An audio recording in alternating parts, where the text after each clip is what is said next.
जय गुरु जी संगत जी गुरु जी के डिवाइन कॉल सत्संग प्लेटफॉर्म में आप सभी गुरु परिवार का हार्दिक स्वागत है। शुक्राना गुरु जी महाराज का कि उन्होंने ये सेवा मुझे बख्शी कि मैं आप सभी गुरु परिवार के समीप आके गुरु जी के कल्याण महिमा अनुभव का वर्णन कर पा रही हूँ। अनंतम शुक्राना मेरे गुरु जी महाराज का। संगत जी, आज का जो सत्संग मैं आपके साथ शेयर कर रही हूँ शिव अंकल का है। ये सत्संग हमें मेल के माध्यम से प्राप्त हुआ है। बहुत ही प्यारा सत्संग है, ब्लेसिंगफुल सत्संग है। तो मेरी विनती है सभी गुरु परिवार से कि आप सत्संग को अंत तक सुनिए, ध्यान से सुनिए, पूरा सुनिए। सत्संग का मतलब होता है सत्य का संग, और सत्संग की प्राप्ति हमें जब ही होती है जब गुरु कृपा होती है। तो हम सभी बड़े भाग्यशाली हैं कि हम पे गुरु कृपा हुई है और सत्संग सुनने का हमें सौभाग्य मिल रहा है। तो आप बिल्कुल भी बिना स्किप किए सत्संग को अंत तक ध्यान से सुनिएगा। मेरी सभी गुरु परिवार से हाथ जोड़ के विनती है। और संगत जी, अगर आप भी अपने सत्संग अनुभव शेयर करना चाहते हैं तो हिंदी में साफ राइटिंग में आप अपना सत्संग लिखकर हमारी जीमेल आईडी पर सेंड कर सकते हैं, ताकि आपके द्वारा सुनाए गए सत्संग से जो भी गुरु जी महाराज की नई जुड़ने वाली संगत है उन्हें गुरु जी के कल्याण महिमा अनुभव के बारे में ज़्यादा से ज़्यादा पता चले। सत्संग आपको पसंद आए तो आप इसको लाइक कीजिए, सब्सक्राइब कीजिए, ज़्यादा से ज़्यादा संगत में शेयर कीजिए और बेल आइकन दबाना बिल्कुल नहीं भूलिएगा। जब भी कोई लेटेस्ट सत्संग आएगा उसका नोटिफिकेशन आपके पास आएगा। तो चलिए संगत जी, चलते हैं गुरु जी महाराज के सत्संग की ओर। सत्संग शुरू करने से पहले करते हैं गुरु जी महाराज का मंत्र जाप। ओम नमः शिवाय, शिव जी सदा सहाय। ओम नमः शिवाय, गुरु जी सदा सहाय। जय गुरु जी संगत जी, मेरा नाम शिव है और ये मेरा शुक्राना सत्संग है। मैं अपना सत्संग गुरु जी के मंत्र जाप से शुरू करूँगा। ओम नमः शिवाय, शिव जी सदा सहाय। ओम नमः शिवाय, गुरु जी सदा सहाय। संगत जी, मेरा सत्संग संगत जी 2023 का है जो मैं आपके साथ शेयर कर रहा हूँ, और ये मेरे पापा का सत्संग है। संगत जी, 2023 में नवंबर के महीने में मेरे पिताजी की तबीयत बहुत ज़्यादा ख़राब हो गई थी, बहुत ही ज़्यादा, और उनको बहुत तेज़ फीवर था। मेरे फादर की एज संगत जी 70 प्लस है। तो काफ़ी ज़्यादा उनकी तबीयत ख़राब होने के बाद संगत जी मैं उनको एक डॉक्टर के पास लेके गया। उन्होंने टेस्ट किया और संगत जी बुखार 3-4 दिन से लगातार आ रहा था। रिपोर्ट नॉर्मल आई तो उन्होंने मेडिसिन्स दी, और मेडिसिन संगत जी इतनी हैवी दे दी कि वो मेडिसिन्स खाने के बाद संगत जी उनके दिमाग पे सीधे असर करी। वो मेडिसिन इतनी तेज़ थी कि संगत जी वो जो है पानी को सांप बताने लग गए, खाने को संगत जी देख कर मतलब कीड़े मकोड़े बताते थे। वो मेडिसिन उनके दिमाग पे सीधे इफ़ेक्ट करी, जिसकी वजह से संगत जी वो मेंटली पागल हो चुके थे। उनकी अजीब गरीब हरकतें होने लग गई, वो चीज़ों को तोड़ने लग गए, फेंकने लग गए, लोगों को नुकसान पहुंचाने लग गए। और मैं ये देखकर बड़ा हैरान हुआ कि ऐसा पापा के साथ क्या हो गया। मैं बहुत परेशान था और मैं डॉक्टर के पास लेके गया, मैं मेरी वाइफ़। और डॉक्टर ने जब टेस्ट किया, उनका चेकअप किया, तो डॉक्टर के साथ भी वो वैसी हरकत कर रहे थे। डॉक्टर ने किसी मेडिसिन्स को दिखा के उनसे पूछा तो उन्होंने कॉकरोच बताया। पानी जब भी उनके सामने रखते थे तो वो जहर बताते थे। और संगत जी बहुत अजीब गरीब हरकतें कर रहे थे। डॉक्टर ने मुझे ये कहा कि शायद मेडिसिन इनकी बॉडी पे गलत इफ़ेक्ट कर गई है, और आप इनको सीधे दिल्ली ले जाओ और दिल्ली के किसी डॉक्टर को दिखाओ।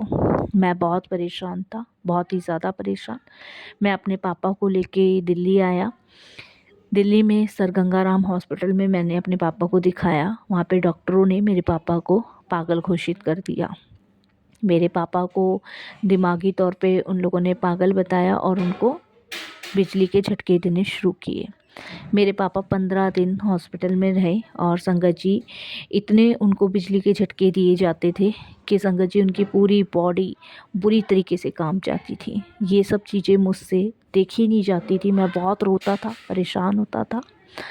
और संगत जी ऐसे करके मेरे पिताजी की दिन पर दिन तबीयत और ज़्यादा ख़राब होने लगी, और डॉक्टरों ने मुझे इन्हें पागल खाने भेजने के लिए कहा। उन्होंने कहा कि आप उस दिन इन्हें पागल खाने रखिए। संगत जी, अब एक बच्चे के सामने उसके पिताजी पागल खाने जाएं, आप समझ सकते हैं कितना दिल पे बोझ पड़ता है। तो वही कुछ हालत मेरी थी, वही टेंशन में मैं था कि मैं ये कैसे चीज़ों को मैनेज करूं, कैसे क्या करूं। मैं बहुत डिस्टर्ब था संगत जी, बहुत परेशान। तब कहते हैं ना संगत जी कि भगवान के यहाँ देर है अंधेर नहीं है। मैं दिल्ली से छुट्टी करवा के अपने पापा को पागल खाने नहीं लेके आया गया और संगत जी मैं गाज़ियाबाद ले आया। जब मैं संगत जी गाज़ियाबाद लाया तो पापा को संभालना बड़ा मुश्किल होता था संगत जी, क्योंकि वो चीज़ें बिखेरते थे, अजीब-गरीब हरकतें करते थे, कपड़े फाड़ देते थे और संगत जी हर सामान को फेंकते थे, नहाते नहीं थे। नहाने में उन्हें बहुत डर लगता था उन्हें जैसे आग के पास उनको ले जाया जा रहा है, इतने वो मेंटली डिस्टर्ब हो चुके थे। संगत जी एक बार तो उन्होंने चाकू लिया और संगत जी मेरा छोटा बच्चा है उसके हाथ को काटने लग गए। वो तो समय पे मेरी वाइफ़ वहाँ पहुँच गई, नहीं तो पता नहीं क्या हो जाता। तो पापा इस तरीके से नुकसान करना उन्होंने शुरू किया। इस बीच में मेरा और मेरी वाइफ़ का भी झगड़ा होने लग गया था, क्योंकि वो मुझे बार-बार यही कहती थी कि जब ये नहीं ठीक है तो इन्हें पागल खाने छोड़ आओ। मेरे लिए संगत जी बड़ा मुश्किल टाइम था ये कि मैं कैसे अपने पापा को पागल खाने छोड़ आऊँ, क्योंकि मम्मा तो मेरी संगत जी शुरुआत में ही हमें जब छोटे-छोटे थे एक्सपायर हो गई थी। मेरी सिस्टर है, मेरी सिस्टर बैंगलोर में है।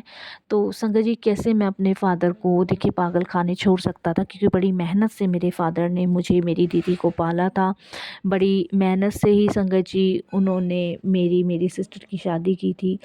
तो एक बच्चे के लिए बड़ा टफ़ टाइम होता है कि वो कैसे संगत जी अपने माँ-बाप को पागल खाने छोड़ सकते हैं अपनी आँखों के सामने। मेरी वाइफ़ मुझे बहुत परेशान करने लग गई मेरे पापा को लेके कि अगर मेरे बच्चे को या घर में कुछ नुकसान कर दिया इन्होंने तो बस संगत जी मैं बता नहीं सकता। वाइफ़ की तो उन्हें ऐसा बिहेव मेरे फ़ादर के सामने करना शुरू कर दिया, उन्हें डाँटना, उल्टा-सीधा बोलना। अब संगत जी मैं भी काम छोड़ के घर नहीं बैठ सकता था, बट खाना नहीं देती थी। सुबह खाना दिया वो यूँ ही का यूँ ही पड़ा है, क्योंकि एक ऐसी हालत मेरे फ़ादर की हो गई थी कि उनके साथ दोस्त बन के, भाई बन के ऐसे उनको सँभालना था जैसे एक छोटे बच्चे को हम सँभालते हैं, और वो कुछ भी करने को मेरी वाइफ़ तैयार नहीं थी। तो मैं बहुत डिस्टर्ब था, बहुत।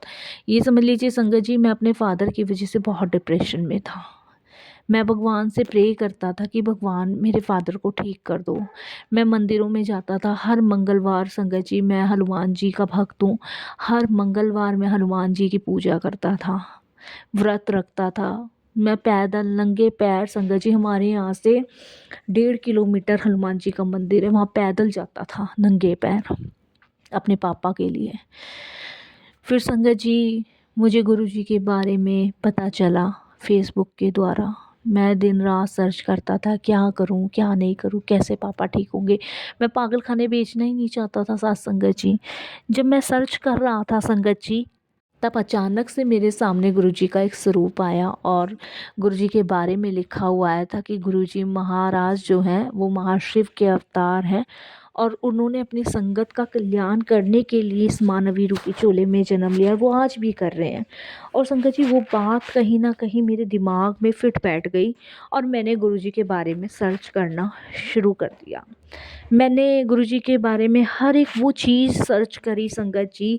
मुझे पूरे 2 दिन लगे गुरुजी के बारे में जानने में और 2 दिन मैंने पूरी खोज करी और संगत जी तीसरे दिन मैंने अपने ऑफ़िस से छुट्टी लेकर उस दिन संगत जी सोमवार का दिन था और मैं अपने फ़ादर को लेके सीधे गुरुजी के बड़े मंदिर पहुंच गया।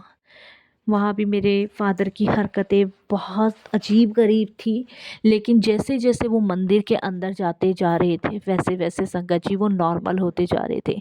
चिल्लाना बंद हो गया, चीज़ें फेंकनी बंद हो गई, गुस्सा करना कम हो गया और बहुत रोते थे, वो बंद हो गया। ऐसा लग रहा था जैसे फ़ादर मेरे मंदिर के अंदर आते ही नॉर्मल है। मैं देख के हैरान था। पहला मेरेकल वहीं हो चुका था। लंगर किया, चाय प्रसाद लिया, कुछ पता नहीं था। लेकिन जो मैं संगत जी यूट्यूब पे, फ़ेसबुक पे सर्च करके गया था उस हिसाब से मुझे बहुत अच्छे दर्शन प्राप्त हुए। उसके बाद मैंने घर आया। घर आने के बाद संगत जी पापा जी की हेल्थ में थोड़ा-सा मुझे सुधार लगा। वो आराम से सोए उस दिन और उसके बाद मैं समझ चुका था कि गुरुजी के दरबार में शायद गुरु पापा मेरे ठीक हो सकते हैं। मैंने संगत जी गुरुजी का मेरे पास स्वरूप नहीं था, मैंने प्रिंट आउट निकलवाया, घर में लगाया, जबकि मुझे सब कुछ यूट्यूब से और फ़ेसबुक से पता चल चुका था। मैंने स्वरूप प्रिंट आउट करवाया, माफ़ी माँगी, मैंने कहा गुरुजी जब तक आप खुद नहीं आओगे तब तक मैं प्रिंट आउट निकलवाता हूँ। और मैंने पूजा शुरू करी। मैं हर सोमवार को गुरुजी के मंदिर जाने लगा पापा को लेके, वहाँ अरदास करने लगा, प्रार्थना करने लगा। और संगत जी आप बिलीव नहीं करोगे, आज मेरे पापा मेरे साथ हैं, नॉर्मल हैं, पूरी तरीके से नॉर्मल नहीं है, लेकिन बिहेवियर उनका बहुत बदल चुका है। 100 में से संगत जी 70% वो बिल्कुल ठीक हो चुके हैं, और 30% बाकी के गुरुजी बिल्कुल ठीक करेंगे, ये मेरा पूरा विश्वास है। संगत जी मेरे लिए सबसे बड़ी ब्लेसिंग्स ही मेरे पापा हैं, जिन्हें गुरुजी ने ठीक करके मुझे दी है। मुझे दुनिया की धन दौलत, रुपए, पैसे, शोहरत कुछ नहीं चाहिए, बस मेरा परिवार हंसी खुशी रहे, जो गुरुजी ने मुझे दिया। मेरी आंटी के बिहेव में भी बहुत फ़र्क आया है संगत जी, जब से मैं गुरुजी का मंत्र जाप चलाता हूँ।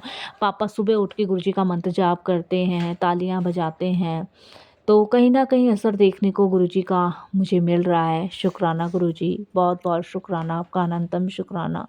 मैं जितना आपका शुक्राना कर सकता हूँ उतना ही कम है। मेरे को हनुमान जी के रूप में मेरे गुरुजी मिले, मैं जब से कनेक्ट हुआ हूँ। अभी मेरे पापा 30% संगत जी ठीक नहीं हैं, लेकिन वो 30% भी गुरुजी उन्हें सँभाले हुए हैं, यही बहुत बड़ी बात है। जहाँ संगत जी 1% डॉक्टरों ने उम्मीद नहीं बताई थी, वहाँ संगत जी 70% ठीक होना बहुत बड़ी बात है। मैंने संगत जी और सर्च किया तो मुझे पता चला गुरुजी के यहाँ लोटा भी ब्लेस होता है, मैं वहाँ से लोटा भी ब्लेस करा के लाया।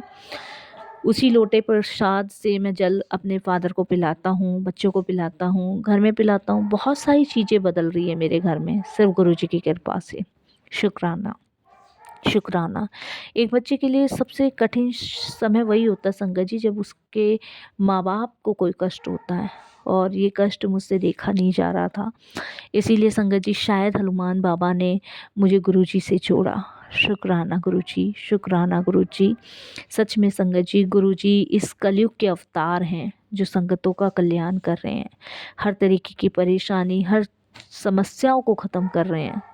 संगत जी चाहे वो मानसिक हो, चाहे वो शारीरिक हो, चाहे वो नौकरी को लेके हो, रुपए को लेके हो, पैसों को लेके हो, किसी भी प्रकार की कोई भी समस्या हो, गुरुजी महाराज उन सब से दूर करते हैं लोगों को। शुक्राना।